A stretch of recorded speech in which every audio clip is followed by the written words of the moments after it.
Moving on to part 2, she spends the first 5 minutes talking about GDP, which I don't feel the need to address because I already covered this topic in my response to her response to me. And there's another issue with tying communism, anti-capitalism to veganism that I didn't even touch on in my original video.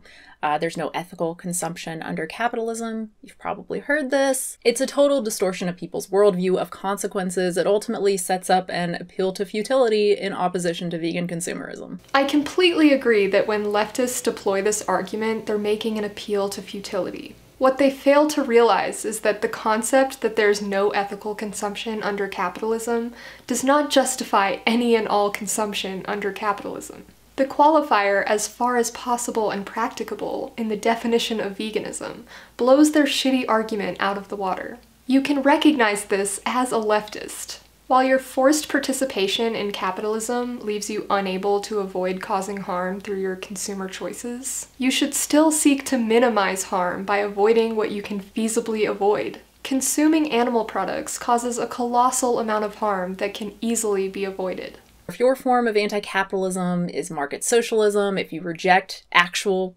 communism/socialism, then that could be compatible with veganism, as long as you compartmentalize all of the contradictions that market socialism seems to entail. The irony! The irony! What contradictions? Anyway, continuing on with Thought Slime's video, he takes things further by trying to argue why veganism entails anti-capitalism. Absent the profit motive, why would anyone keep chickens in these dark little cages for their whole lives? Do you think people like doing that? Maybe some sadists out there do, but the reason it's the dominant way to raise chickens isn't just because the world is full of sadists. It's because it makes shitloads of money. Regardless of money, it makes shitloads of chicken. So if your population is demanding chicken and you don't have infinite time, space, resources to produce said chickens, you're going to end up with factory farming. This is not a capitalism versus communism issue. It's an issue of co-modifying chickens. In capitalism or communism, the only thing that is going to prevent this type of treatment is by making chickens not property. Nothing about communism entails respecting the lives of animals or makes it likely that they'd be treated any better. If the economy were centered around human need rather than bourgeois profit, will we use 10 times the soy calories to produce 1 beef calorie? Seems to me that might strike some people as a little inefficient without the lobbying industry tipping their fingers on the scale. If it's democratic, they'll make as much meat as people vote for. Communism doesn't magically solve the problem of commodification of living things. Regardless of the system, we need animal rights and animal welfare for that. We need to stop using chickens as food. Thought Slime acknowledges that overthrowing capitalism will not just poof turn everyone vegan. I'm not saying that socialism would make everyone go vegan. It would not. Interesting that she left that out. I do agree with her, though, that the fundamental problem is the commodification of animals. The ultimate goal is animal liberation, not just a ban on factory farming. As I said in part 1, I disagree with Thought Slime's framing of veganism as a welfare movement rather than a liberation movement.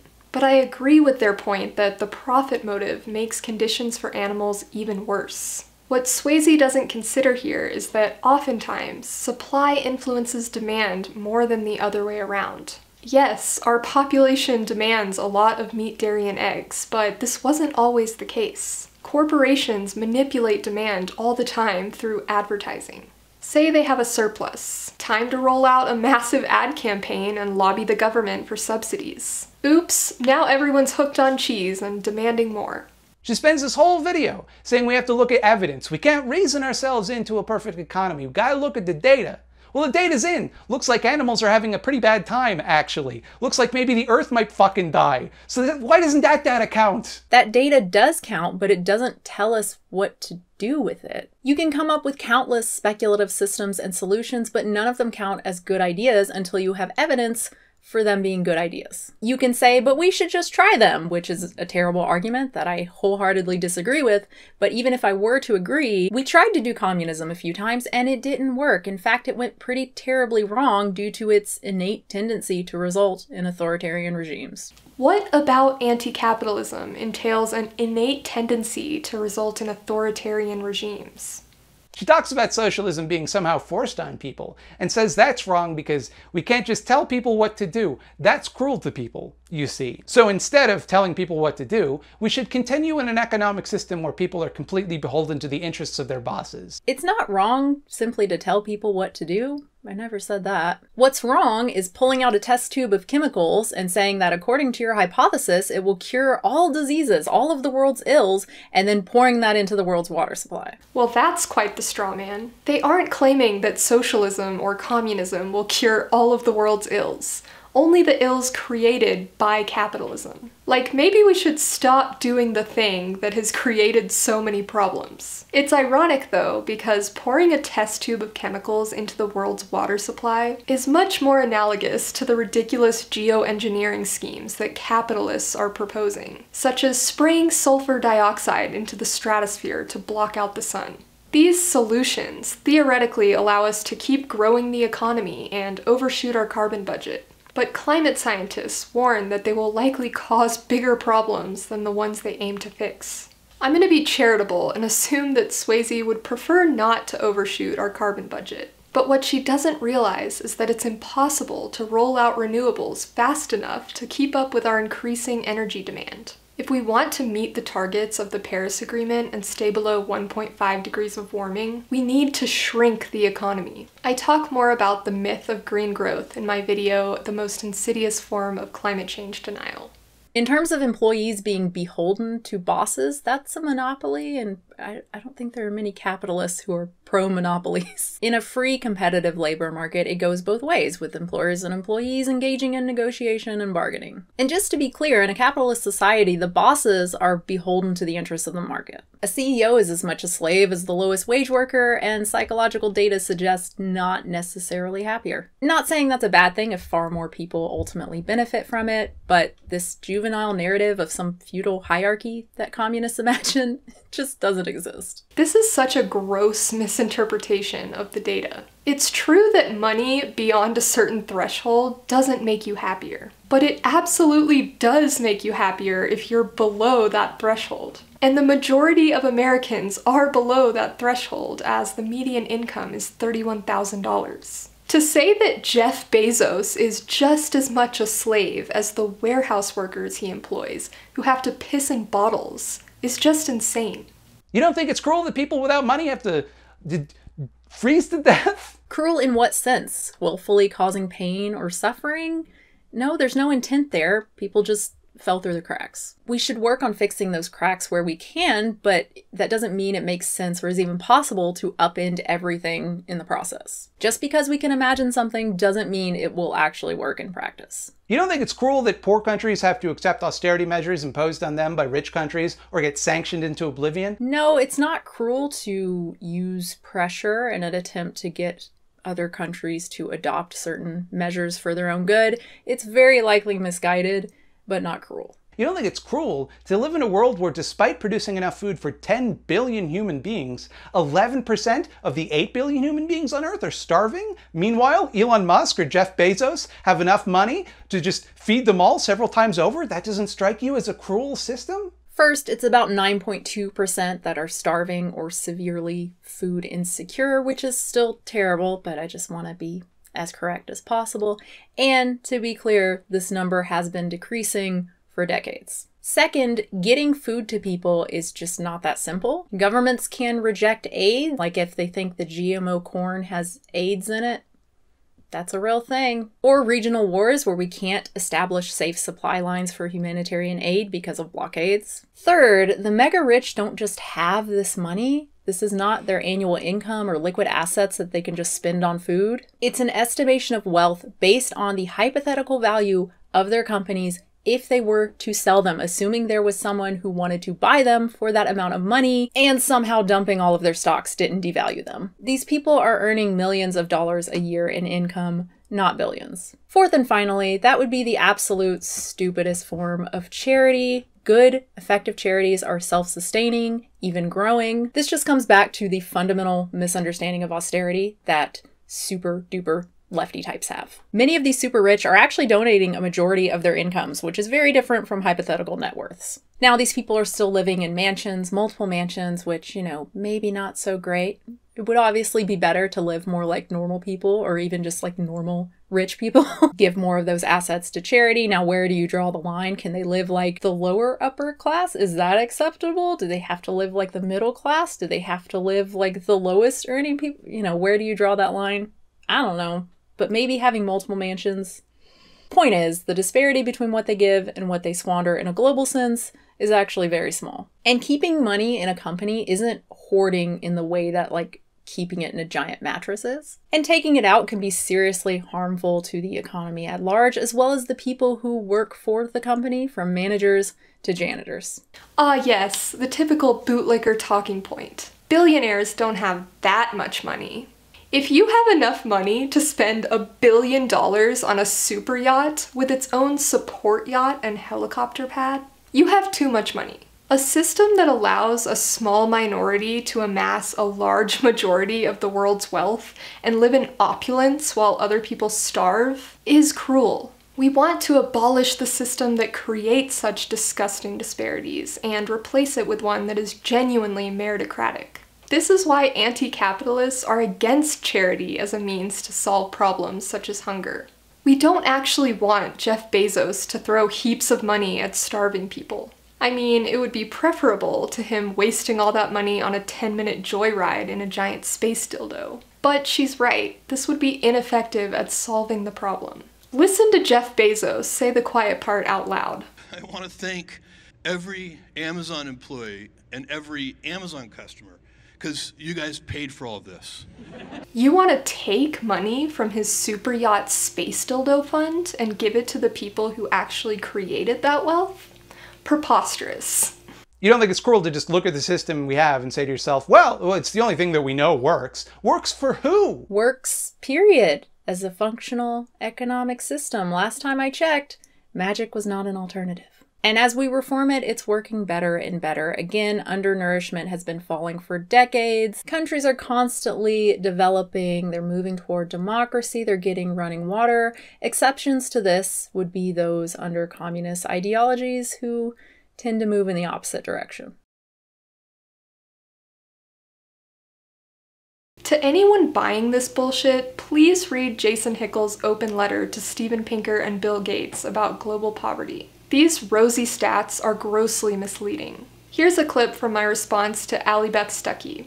The reason this stat is misleading is because it's true that extreme poverty has fallen in the past century. But capitalism doesn't deserve the credit because capitalists have constantly fought efforts to reduce poverty.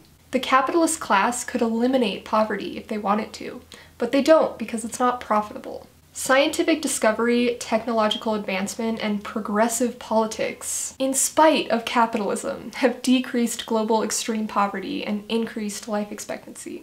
Also, note the language. Extreme poverty is declining, but the cutoff for what is considered extreme is extremely low at $1.90 per day. By other metrics, poverty is rising.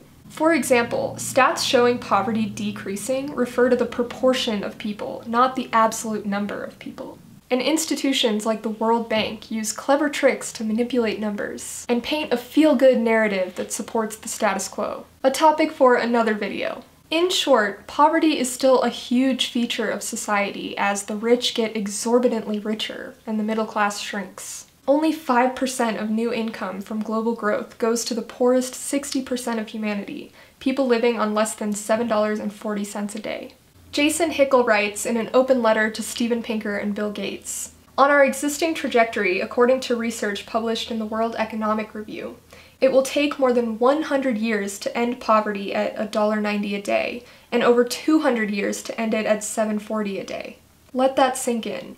And to get there with the existing system, in other words, without wealth redistribution, we will have to grow the global economy to 175 times its present size. Even if such an outlandish feat were possible, it would drive climate change and ecological breakdown to the point of undermining any gains against poverty. It doesn't have to be this way, of course. We can end poverty right now, simply by making the rules of our global economy fairer for the world's majority."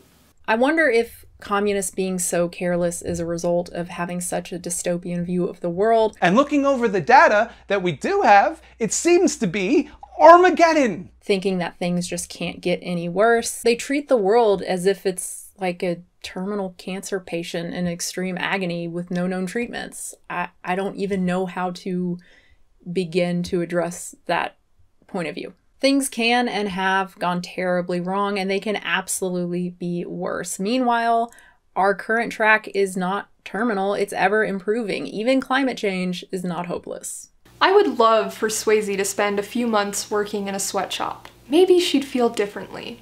I acknowledge that there are still actions we can take to mitigate the worst effects of climate change, and that succumbing to doomerism can promote inaction. But people like her, who refuse to acknowledge the severity of the problem, make it exceedingly difficult for those of us who do to not slip into a doomer mindset.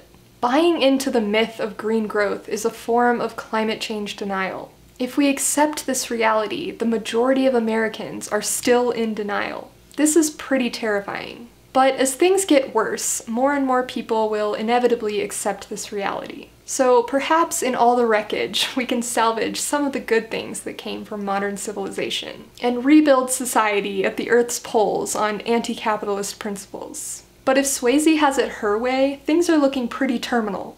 Capitalism represents like a 200-year blip in a 20,000-year history of humanity. The oldest surviving manufactured currency is 5,000 years old. People have used valuable items like shells and other crafted but non-fungible goods as currency for far, far longer, well before recorded history. If you want to make the argument that money doesn't equate to capitalism, I'd say you're shooting yourself in the foot. But there are smoking guns of capitalism almost as old in the form of financial records of loans. Are we really going to argue that lending isn't the intrinsic constituent of capitalism? I guess you could assert that interest has to be charged. Well, we know that goes back to before the Code of Hammurabi, which codified acceptable interest rates 3,770 years ago. Human history is defined by a history of economy, which is a history of capitalism, because resources and ownership have inherent value to the means of production. Capitalism didn't only start existing once people started calling it capitalism. What? Human history is defined by a history of economy, which is a history of capitalism, because resources and ownership have inherent value to the means of production. I don't even know how to respond to a sentence like this because it's completely incoherent.